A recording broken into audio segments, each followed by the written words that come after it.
Hello and welcome to Be Powerful with Liz and Lee. It's a new day and we're so glad you're here. So you can expect to hear candid conversations on what it means to be powerful. Live authentically, live in the midst of ups and downs, productively, and above all else, joyfully. We are so thankful for you, our community of listeners, and we hope you enjoy today's show.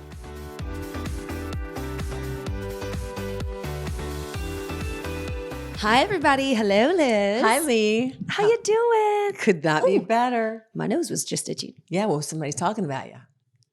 It Is that better a be thing? good. It better be good. You never knew. You never know who is talking about you. Who or what. Yeah. You're not going to miss your braces. They're coming off next week. I'm smiling so big. No. Tomorrow I go for my appointment, my checkup. Yeah, And but you they told me move yesterday. stuff around, and you're I gonna get have 'em 4 off. more weeks yet Oh, left. Excellent. So I'm just So going to y'all power through that. And power then we through. don't ever have to talk about that anymore. But it's okay. All right. Good. Okay. So what are we going to talk about today? Let's get going. A few things. We had a nice long weekend. Yes. I mean, it wasn't a long weekend. It just felt nice and long and enjoyable. We had all the things on television that we watched. I want to talk all about the Royals, but you said no because by the time this comes out, it'll be old news. I think everybody's excited about the Royals because we don't have a dog in that fight. You know, the people in England are either yay, let's be royal, or no, that is such a ridiculous waste of our taxpayer money. We don't have to worry about it. We just like the pomp and circumstance. It's very entertaining. Yeah, it's like watching Netflix for me, and like watching that Queen Charlotte thing we just started. Ooh, you like that? Yes, you So it's the all. prequel to Bridgerton, Right. And it's Queen as a young. Our Queen First Charlotte, married. our legendary Charlotte is named after Queen Charlotte, married to George. Oh my gosh, and he's so hot looking on this series. And remember, King George was the one that kind of lost his mind. Yeah. So that's an entertaining show. So if you good. need one, then that's a really good one. Yes. We had the Derby, and they always do those packages of stories, and there are all these Yes. horse deaths. Oh, Lee and you I were was sobbing crying halfway through. This is insanity. I mean, we were just trying to watch the Derby. So really what we wanted to do was open champagne in the afternoon. Shocker. And so we decided, well, the Derby's on. So we're going to open champagne. You made like our big old platter of good stuff. Yeah. Goodness. We need to talk about diet, as a matter of fact. I think that's Again? going to be today. Yes. We just talked about this we recently just about did. nutrition. I just think there's some healthy things we can talk about. No, hold on. Okay. We're having fun for at least another second. And at least another second. So they have these prequel, what are they going to do with everybody watching the Derby when the Derby lasts 2 whole minutes and it starts at like almost 7:00? So like 4:00, they've got these stories about these guys, this young boy that's I can't very even talk about impaired. it. You didn't just I was tear kinda up. sobbing. You were crying out loud. There was like snot coming out of your Oh mouth. my God, I mean, don't paint that picture. not That out of is your- not what happened.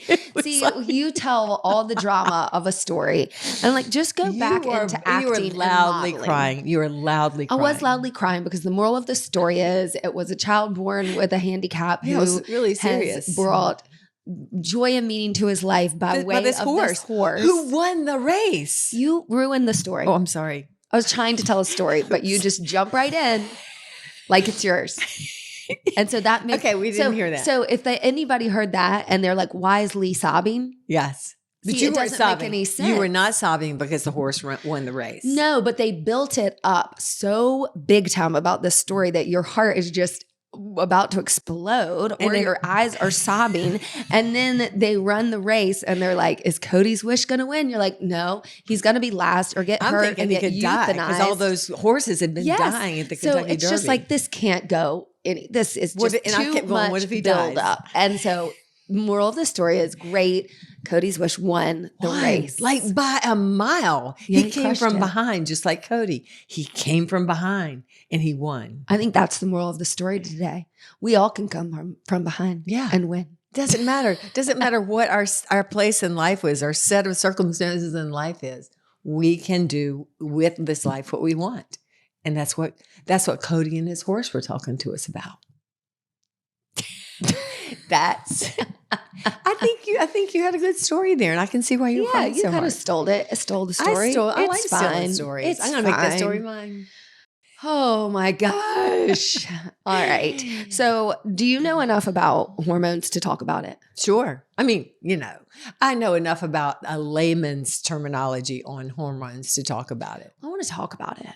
Let's It's do so it. hard. Are you starting to experience some sort of change in hormones? No, I mean, I'm in my 40s, almost into the mid 40s. And, You're going to be 44 in a week. yeah. So, yes, I'm almost to the mid 40s. And it's not bad. I don't have bad hormonal stuff, but I mean, it's just very, and I think you get more in tune with your body as you age too. So maybe I'm paying more attention to it. And it's like you kind of stagnate out of being in a child rearing stage. And then you go to this other chapter in life. I'm like, oh, I have a huge zit on my chin. And I don't know, my sorry. My feelings are fairly regulated, I think, with a little bit of help and emotions in that way. But I'm just curious how it's going to go for me in the next 20 years. And since you're already there, I thought maybe you could tell me. Well, that's a really good point, because remember when you were 12, 13, 14 and you started your period and you had all those moments as a teenager. And we can't speak for young boys, but they're certainly hormonal. So at different stages of our lives, of course, the hormones, peak and do all these things. And really when you're in this stage of life in your 40s, you're starting to lose estrogen and, you're and again, we're laymen. We are not experts on hormones, but your body is changing because you no longer have the amount of progesterone, testosterone, estrogen. And I think there's 33 or more other hormones in your bodies that tend to change during really every phase of your life. And I think the culmination of a woman's life, besides that beautiful part of becoming a woman, which is you start menstruating and having your period. Okay, thanks, puberty. I know, puberty. But it's a big thing. And then the other big thing is when you stop. Yeah. And so you're on the way to stopping. And we have so many different conflicting opinions, especially in medical communities about hormones.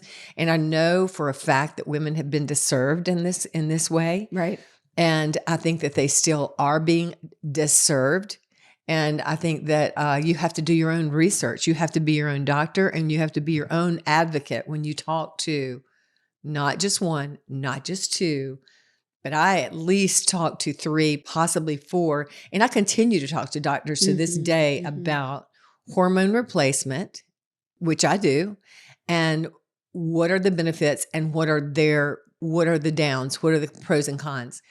And boy, do they change literally every few months. So go back a little bit to the disservice. So what do you think generally women who are not familiar with, I mean, everybody knows what's going to happen to your body, but I mean, where does the disservice come in? I mean, what do you think women are hearing that is such a disservice? I think that women have always been treated as second-class citizens by the medical community. I'm not really sure why, and I can't answer these questions, but there's not been a lot of research into the change in women's body. For instance, they did a hormone large test of women maybe 20 years ago and they decided that women that were doing more estrogen, I can't remember the study, but everybody's familiar with, oh no, if you do any hormone replacement during menopause, you will get at least breast cancer, possibly other things. Well, it was a really flawed study.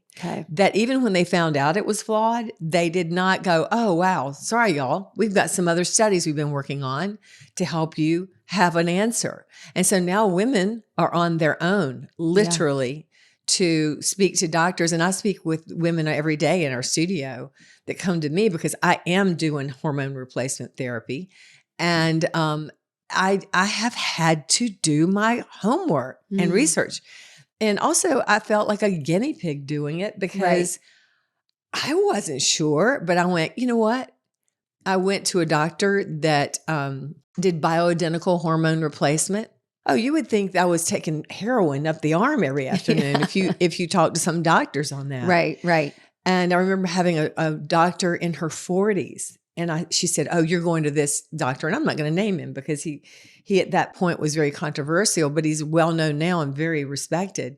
And she said, that's just going to give you breast cancer, and it's going to be bad for you. And I'm like, what? But I was reading other research. Again, I had to do my own homework, did it. And now she actually is now in her 50s and she's doing hormone replacement. Interesting. And you just watch that. And I kind of wanted to say to her then, hey, you just wait till you're my age. But to back that up a little bit, I remember going to this doctor, and a very well-known doctor who actually delivered my child. And he said to me, and stop me if I'm talking too long, because sometimes I'll go there, and stopped me one day and said, how are you? You might need to come see me. He said, aren't you like 50, 51 now? I'm like, oh yeah, I'm still having my period. I feel great. I'm doing great. I'm doing really well.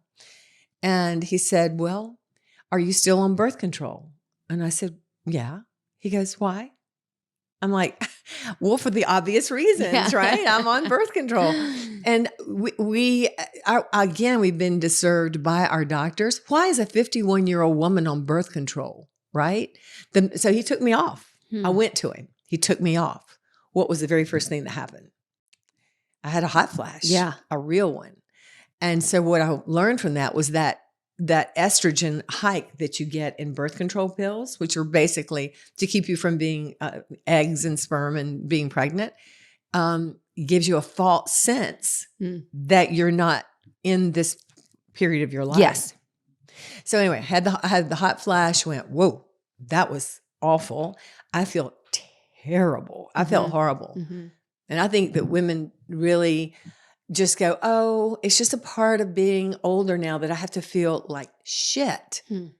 Well, we are also able now through lots of research to do some bioidentical hormone replacement. Again, I'm not going to say go do it. I'm going to say do your research. Right. But as soon as I started doing it, and I did it with the same doctor, I did it with pellets, and they're literally little pellets that they put under the surface of the skin, so small, with a certain dose of estrogen and testosterone, and then you take orally progesterone.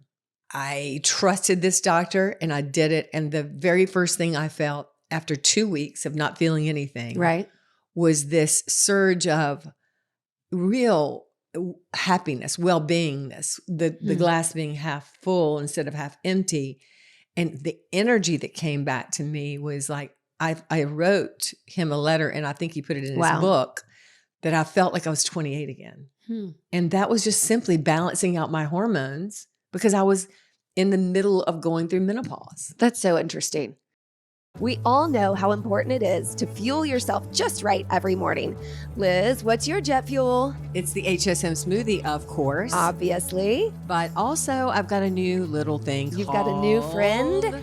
From Sakara Life, the Metabolism Super Powder is your go-to. It fires up your metabolism, curbs sugar cravings, helps ease bloat, and is it delicious? Oh, it's so good, especially in your coffee. It's got a great taste. Dump it in the coffee, blend it up, and go. Dump it in the coffee, blend it, and be excited because you're going to love it.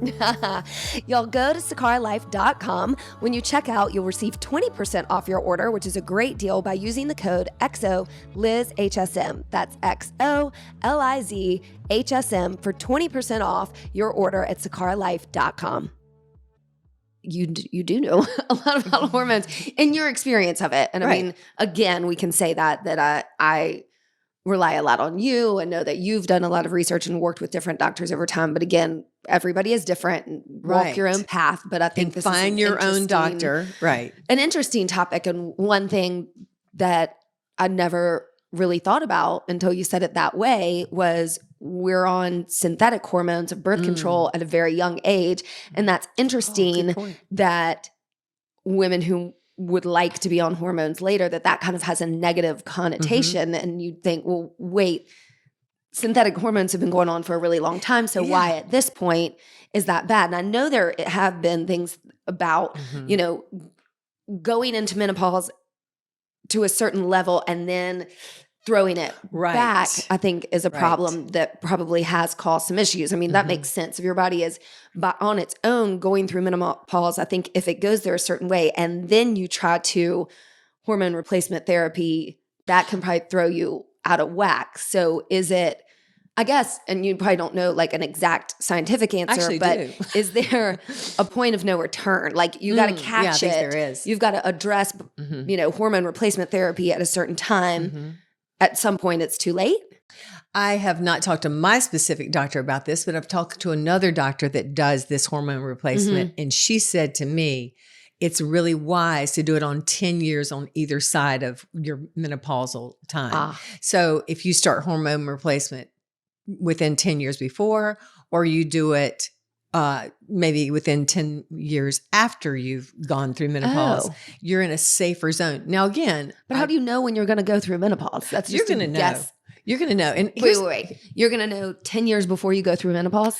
Yes. Now's the time to start? Okay. Let's be as clear as we can. Because honestly, the research on this is clear as mud for all of us. So the clarity I think mud is really not clear. That's what I'm saying. That's a joke. Hello, Lee, Nelly. That was a joke. I'm like, hold on. What are you talking about? This is not there. Nothing is clear. And so there are many ways to check your hormones when you're starting to feel a little out of sync, maybe in your 40s, maybe wherever you are. Some people start changes in their body in the late 30s, 40s, whatever it is, getting blood work done. But again, the latest research, I don't read medical journals, but I do talk to a lot of health people because that is my business. Right. Health is my business. And the last thing I want to do is do something wrong for my body, but also I've got a platform to speak about it. Right. I don't want to speak wrongly about anything that would damage anyone else's health. So there are lots of tests. Blood test has been the go-to, but they're saying now it's not really the end all. And I don't know what that other test is. But again, you want to talk to your most progressive doctors, the doctors that are actually, they've got their hands in this. If they're relying on their medical school information, then some of them don't know all these new things. So I would say when you are feeling down or tired or unusually, maybe your period's not happening like it's always happened, or maybe you're just, feeling there's a lot of physical things like dryness when you're having sex and things like libido, that. energy, all those attitude, things. Go to your doctor and tell them that. And then take some tests. They'll give you generally blood tests, but there are other things going on now that I don't know about. And then they'll give you a level of where you are. You can see your levels of hormones in your blood work. And so I still take a test once a year for mine because I do bioidentical pellet replacement. Right. And I do it, I think, every 4 to 6 months. And they make sure that I don't take a level too high. You don't want to go too high on any of it because I could actually start my period again, which would not be a cool thing at 69, right? She gets younger every day. Yeah, and you don't want too much testosterone. Exactly. Again, we're balancing out the body's natural systems. And we're also, it's delicate. Yeah. And, all we hear about on TV is low T, men, Viagra. They do all kinds of stuff. And nobody lifts an eyebrow on that one. Right. Right. It's all about the male. We don't want to lose our sex drive. Women do not need to lose their sex drive. And you will when your hormones plummet into the basement. You literally will. And it'll also be sexually painful to have sex. Right. When you don't have enough estrogen, when you don't have enough testosterone, people always go, testosterone, that's a man's, all women have testosterone. Let me ask you this, because I really don't know in the least. So if you compare a woman very naturally, no hormones for a man or a woman involved, when a woman goes through menopause and a man begins to age, is there any similarity in degree of problems? Like, is it correct to say that women suffer so much more? I'm not a man. Physically? I can't answer. I'm like, what happens to a man as he ages besides like a loss of testosterone and bone density and that generally like women go through hot flashes and dryness and everything. I don't know. Is there a comparison of knowing? Men do go through a version of menopause, and I forgot what it's called, but they do go through that. And you can think about ways like mental clarity, brain fog. That can be hormonal. That probably is hormonal. It's nutritionally a problem sometimes with a bad nutritional diet, but it's really hormonal. And so the body it's not functioning on all gears. Right. So men do go through it, and they don't seem to have any problems rolling into their doctor and saying, give me a shot of testosterone because I'm, theirs is always, I love, in a way, lucky them. That's what I'm saying. they just nobody worries about them. Whereas women have kind of like a triangle of hormones that we have to balance together. Men tend to just be dealing with testosterone. But I don't think it's so. all. I think, and I can't, again, I'm not a doctor, but I only know about my body and when my personal body. It's just curious. And I would venture to say that the medical community, just like many communities, have been the victim of really kind of the patriarchal system is women are kind of second-class citizens in so many ways that we haven't been studied as well. I mean, they'll do studies for certain cancers and all kinds of things. And sometimes those studies will be on all men or something. I mean, it's just... Or they won't take into account of the age or whatever, what hormonal state a woman is in. It's fascinating to me, but I refuse to be a victim in this life. I am a proactive, active advocate for my own health. And so if I thought that replacement therapy of hormones was going to damage my health, of course I wouldn't do it. Right. Well, and what you are too is an advocate for other people. And that's why I want to have this conversation, because I think it's very interesting how expensive it can be to test your hormones and take alternative means to make yourself feel better. And I think that is probably a little more one-sided, harder for women than men. And we look at taking care of the older generation and preventative medicine versus, diagnostic medicine and treating illnesses. And we're leaving groups behind. Instead, we could find ways to help women's reproductive, let's go way back, and then physical health over time.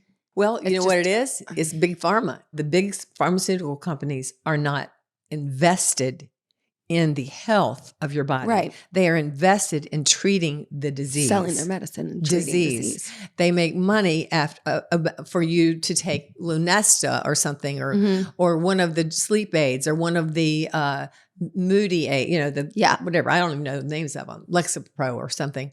They make money there. So why would they try to go in and make you feel better the health where there's underlying problems? And it's not all talk therapy. Like if you're thinking, oh, I'm going through a real mental health time. Well, I would the very first thing I would look at is, what am I putting in my body? Right. What am I eating? How old am I? Oh, I'm close to 50. Whew, that could be hormonal. I bet hormones are part of it. We think we've got a pill for everything. Again, we're at the mercy, or we can be at the mercy of big pharma. And I'm an advocate for choosing the health of your body above what other people tell you. And if your doctor is not hearing you completely, find 2 or 3 doctors.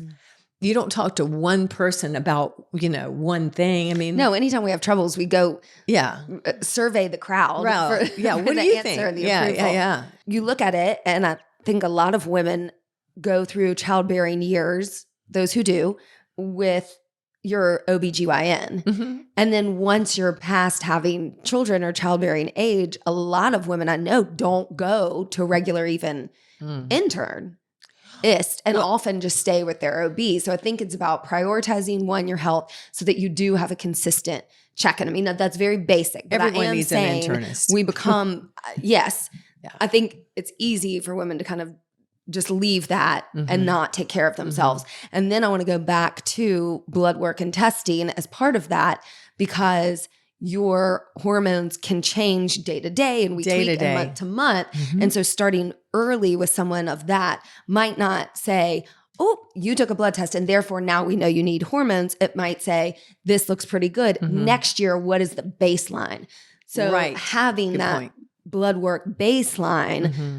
will really help because those can fluctuate so intently. And then starting, I think the 10-year tenure thing, starting at an early stage, even without having many issues or symptoms, to prepare and kind of know just what's going on with your body and how you feel. And I do know that I am not peri or premenopausal yet. Just I can tell. I mean, obviously I have hormonal fluctuations that are very normal still.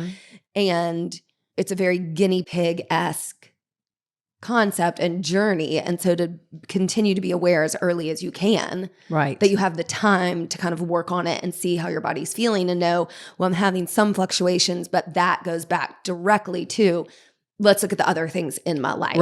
The management of time, of stress, of sleep, of how nutrition. much sleep are you getting? Your nutrition, the amount of water, as you always tell me, that you're drinking. And you also brought up a point, and we're speaking to people that actually have health care, that have the ability to go to a doctor. The healthcare system in this nation has failed. Not just women, but men, all of us actually, because not everyone has access to healthcare. And if you have the minimum access to healthcare, you're not going in and getting your blood taken all the time. So I think that's a larger picture that we can't speak to here, but we can speak to people that are asking these questions. You're in your 60s, you're almost 70, you're in your 40s, you know, speak to what it takes for the human body to be at its optimum, because I know for a fact, now I can know this for a fact about me. I'm 69 years old. I feel exactly, if not better than I did in my 30s. And it's not because I am that lucky person that is alive, because we always think, oh, there's heart disease in my family. I have all those things. You can't name something that has not knocked out my ancestors, especially heart disease, hypertension, diabetes, all that stuff. But what you can name is what I've put in my body, what I've chosen to do, whether I've been an advocate for my own body. The reason that I have the be powerful thing, the reason we talk about power, is the power to take control of our own fate, our own health, our own decision making, our own choices about our health care as women. There is a whole lot of power wielding right now, and especially in America, about what women should and should not do with their bodies. And that is wrong, period. So it doesn't matter what side of that spectrum you come down to. No one should be told what they do, male or female, with their bodies. And so you've got to be your own advocate. And it's harder now than it's ever been. And I think that's why I appreciate you bringing this up. This is exactly what we need to be discussing today. Right. And we're at a stage also where bioidentical hormone replacement therapy, as an example, hasn't been around forever. And we don't actually know long term what that does to our bodies. Your guinea pig. Yes. And so there's a choice right there in that knowledge. Maybe you don't want to touch them. Maybe you have fear. Maybe you have other knowledge and you don't want to at all. That is perfectly fine. Maybe you want to. And part of that choice might be saying, I'm not sure what this does to my body 30, 50 years from now, but how do I want to live for the time that I do have? And I think that's a very powerful notion, because you're saying that you feel better than you did in your 30s. And that energy begets longevity. Right. I don't have the systems breaking down. By the way, I don't think I am a crapshoot. I don't think I am like the guinea pig. I'm just the unicorn of it all. They've actually done real research on that. And yes, it is a newer type of science, but there is real study that says I'm not just like throwing it up in the air and going, hey, I hope this all works out, because I really love being in my 60s and feeling like I'm in my 30s. That's not the doing point. It hedonistically. The point is, I'm engineered. My body, all bodies, everybody's body is engineered to be healthy. We're not engineered just because we have Alzheimer's in our family or we have heart disease in our family. Like, oh, I'm going to be like 50, 60 and I'm going to get that. No, you're not engineered. Your body is engineered to always find circuits to make sure that it lives. Our bodies are here to live and be healthy. when we get these diseases, something has gone haywire. And if you can balance your hormones that helps your body find that homeostasis, that helps us live at an optimum level and do the things that we do at Hilliard. And I'm talking about what we do. I do. Why not? Is work out. Yep. You move, you exercise. Your body is made to walk and move, period. Our workout is made to do the things that we are for the last tens of thousands of years done without picking up those fancy little weights and pretty little bands we use and balls. But we had to do things. We had to pick things up that were heavier than we were used to doing. We had to run to the next place or walk to the next place. We had to keep moving.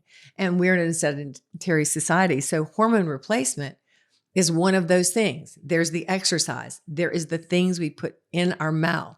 Our bodies are begging, just give me something I can work with here, right? So the hormone replacement for me has always been a third wheel. And I didn't even know it would be until I was 51. And I was fortunate enough to have somebody with some sense talk to me. And then because everyone said, oh, that's bad. Sketchy. I did everything, including reading Suzanne Summers' book, which by the way, wasn't bad at this time.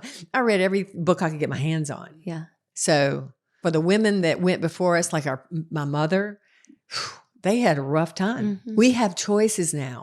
We've got to fight more now these days for women's choices about our bodies, that we ever have in my lifetime. Right. I mean, I don't know. I've been around so long. I feel like right now we're in their fight for literally our lives. It's as if we've been given this freedom and then slowly taking it back, given help and and just remembering this, that what is someone, especially someone that is a male that is older, want to take the power away from any woman, especially a young woman, about her reproductive rights? Why?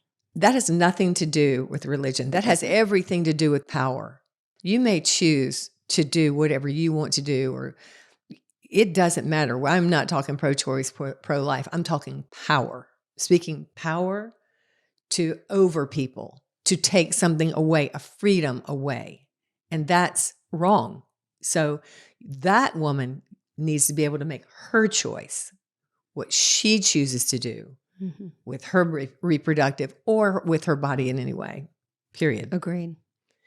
Agree. And that's why we talk about this, for people to have awareness, to pay attention to their bodies, to look for help, to ask questions, to find the right doctor, to find what works for them, to take your own power in your own hands, because too many people are trying to take it away. Right.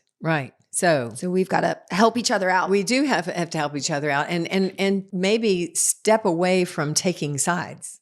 Because I have no problem with any religious sect or whatever you want to do. You know, if you're against this or you're for that, that's not my business. Your business is your business. But what is wrong is when you get into somebody else's business and say, no, I know better than you do. Well, they might know more of something else, but they don't know more about your physical being than you do. No one does. No, what people are doing now is just taking power to be reelected and not making right choices. Right. It's a mess. So, I mean, I would say as a proactive person that's lived this long, I would say whatever political spectrum you're in, and I really don't care which one it is, just make sure your vote goes for freedom of women to choose their own destiny, period. Freedom of men to choose their own destiny. Right? Freedom of people to express themselves, whether they are, whatever they are, whomever they are. It is not my business to tell you whether you want to be a girl or a boy, whatever that is. That's not our business. No. And it's, I don't even have to accept it. We are not here, and it is wrong to tell other people what they should do with their bodies just because we believe something.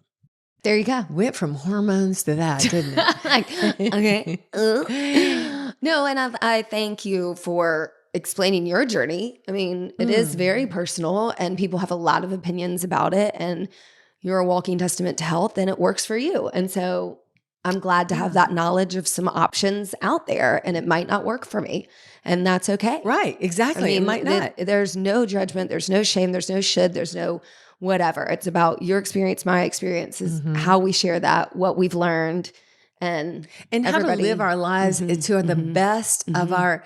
We're not here to suffer. We're here to live our lives and be healthy and joyful and productive in this world for each other, for ourselves, and to make more of our time on this earth. Well said, my love. Oh, yeah, well, we went off on a tangent, but that was probably This fun. podcast brought to you by my chin zit that I'm trying to hide underneath It's this okay. microphone. No, Don't it's look kinda at it cool. again. It's very cool stuff. It's super cool. I like it. It goes really well with the whole. I'm with this Braces. fabulous woman with braces and a chin zit. Love you. I have lots of things on my body that we won't talk about right now. What? Do you have some tattoos? You have No, I don't. No, I don't. No, I could get some. It's not too Let's late. not. Let's not. Let's not. Okay. Let's just No stick big that deal. one out. By the way, if you got tons of tattoos, Morgan, we love you. We are all about I love that. them I do too. on other people. Yeah. I don't want the needles and the dye and stuff. That's so funny. You called me Pollyanna. I think we need to land this plane. Okay, let's do. Love all right, you. I love you too. Everybody have a good Thank day. you guys. Thanks for joining us today, and we'll see you soon. Bye. Bye. Thanks for listening to us today, wherever you get your podcasts. And remember, you can now find our podcast on YouTube. Yeah. If you liked it, please share, rate, and review. We love 5 stars. And we hope you'll work out with us online or in studio at HilliardStudioMethod.com.